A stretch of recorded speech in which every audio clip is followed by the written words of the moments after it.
Bienvenue dans The Deep Dive. Vous savez, il y a des moments comme ça où on sent qu'une équipe est sur la bonne voie. Qu'il y a une dynamique positive qui s'installe. Exactement. Et avec l'équipe du Sénégal, depuis l'arrivée de Pape Bouna Diaw, on ressent vraiment ça. Le dernier match contre le Kenya, c'était un peu la confirmation. 8-0. Un vrai festival. Ah oui, une démonstration. C'était une équipe qui semblait vraiment s'amuser sur le terrain, c'était très fluide. Carrément. Et bien sûr, au milieu de tout ça, un nom a explosé. Le jeune Ibrahim Mbaye. 17 ans, une performance éblouissante. Forcément, il a fait toutes les unes. Logique. Mais, et c'est souvent là que ça devient intéressant, pendant que tous les projecteurs étaient sur lui, il y a eu une autre première sélection, beaucoup plus discrète. Et c'est de celle-là dont on va parler aujourd'hui. En effet, on va s'intéresser au cas de Mamadou Sarr, le défenseur de 20 ans.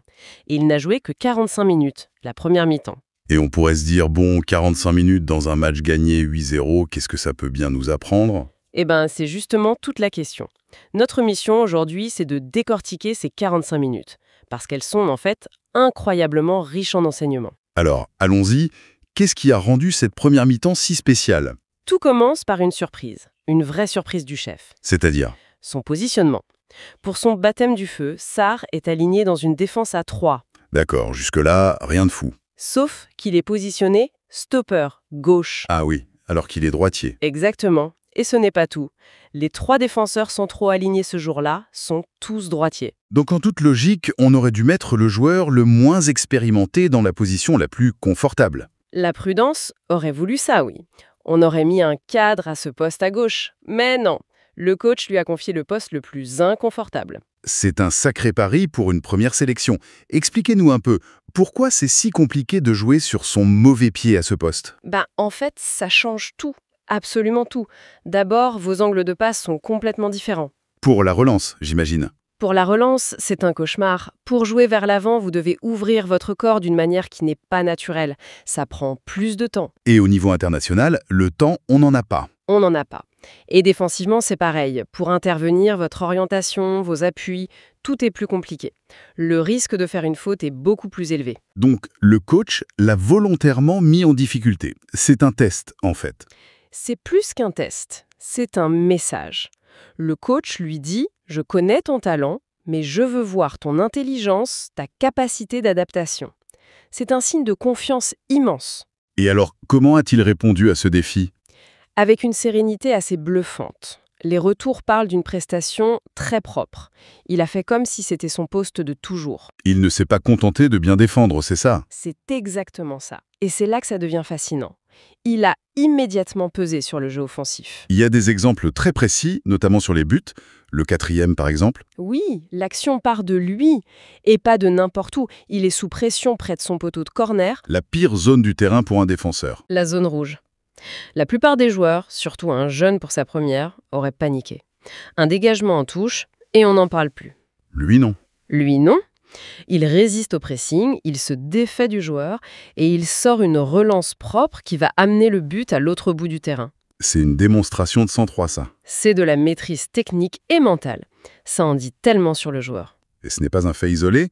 Sur le 5e but, il est encore impliqué. Oui, et d'une autre manière. Là, c'est une passe qui casse la ligne adverse pour trouver Ibrahim Mbaye, et c'est cette passe qui provoque le penalty. Donc il a la vision du jeu en plus de la technique. Voilà, il a toute la palette du défenseur moderne, celui qui n'est pas juste un destructeur, mais le premier créateur de l'équipe. Ce qui est intéressant, c'est qu'il ne semble pas en avoir pro-fait. Les comptes rendus disent qu'il a joué simple et juste. Et c'est la marque des grands. Chaque prise de risque était calculée, elle servait le collectif. Il n'a pas cherché à briller pour lui, mais à faire briller l'équipe. D'accord. Offensivement, le tableau est impressionnant. Mais son travail principal, ça reste de défendre. Est-ce qu'il a vraiment été mis à l'épreuve de ce côté-là, dans un match aussi dominé ? C'est une excellente question. Et le piège dans ces matchs, c'est la déconcentration. On peut vite se relâcher. Exactement. Vous passez 10-15 minutes sans être sollicité, et c'est sur la seule action dangereuse qu'il faut être parfait. Et ce moment est arrivé pour Sarr. Ce moment est arrivé. À la 24e minute, l'action part d'une touche a priori anodine. Oui, une touche mal gérée par un cadre, Kalidou Koulibaly. Le ballon est perdu et l'attaquant kényan, Ayunga, peut filer au but. Une situation de contre, le danger typique. C'est ça. Et là, alors que tout le monde est un peu pris de court, c'est Sarr qui jaillit et qui réalise l'intervention parfaite. Décisive. C'est peut-être l'action la plus importante de sa mi-temps au final. Je le pense sincèrement. Plus encore que ses passes décisives. Pourquoi? Parce qu'elle montre deux choses. D'abord, sa concentration. Il n'a jamais débranché.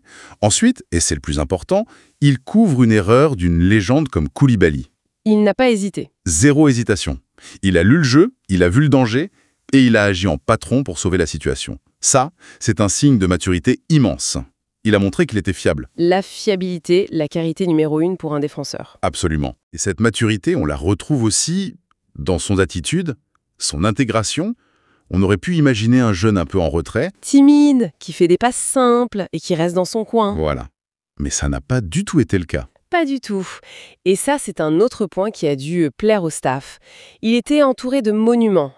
Edouard Mendy dans les buts, Seck son capitaine. Des joueurs qui ont tout gagné. Et pourtant, les observateurs notent qu'il n'a jamais hésité à proposer des solutions. Qu'est-ce que ça veut dire, concrètement, proposer des solutions? Ça veut dire qu'il n'est pas passif. Il demande le ballon, il se déplace pour être disponible, il communique. Il ne subit pas le jeu, il le participe. Il prend des initiatives. Exactement. Il dit aux autres « Faites-moi confiance, je suis là, je peux gérer ». Le faire dès sa première sélection, ça dénote une personnalité très forte. Il a prouvé cet équilibre entre l'audace et la sobriété. C'est la clé. Simple et juste. Il a l'audace de proposer, mais l'intelligence de ne jamais en faire trop. C'est extrêmement rare à cet âge. Bon, si on fait le bilan de cette mi-temps, c'est assez incroyable. Il a prouvé qu'il avait la technique, l'intelligence tactique, le sang-froid, la concentration, la personnalité. En 45 minutes, il a coché toutes les cases.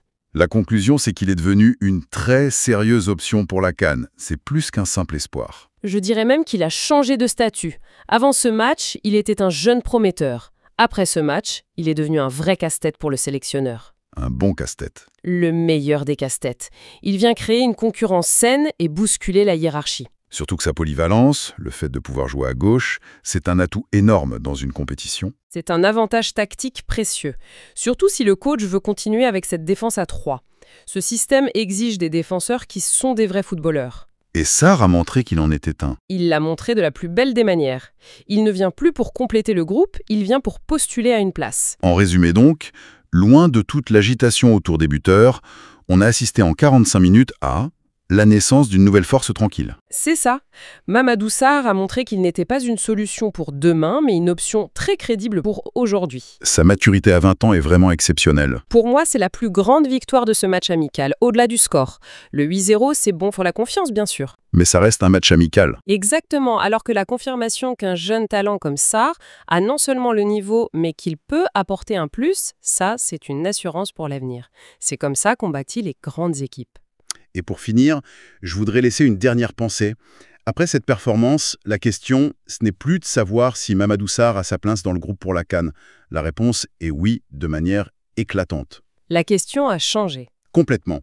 La vraie question maintenant, c'est comment le sélectionneur va-t-il gérer la concurrence entre ce jeune qui pousse très très fort et les cadres installés? Une hiérarchie qui pourrait être bousculée. Est-ce qu'on n'assiste pas en fait au tout premier signe d'un passage de témoin au cœur de la défense des Lions? C'est un dossier qui sera passionnant à suivre.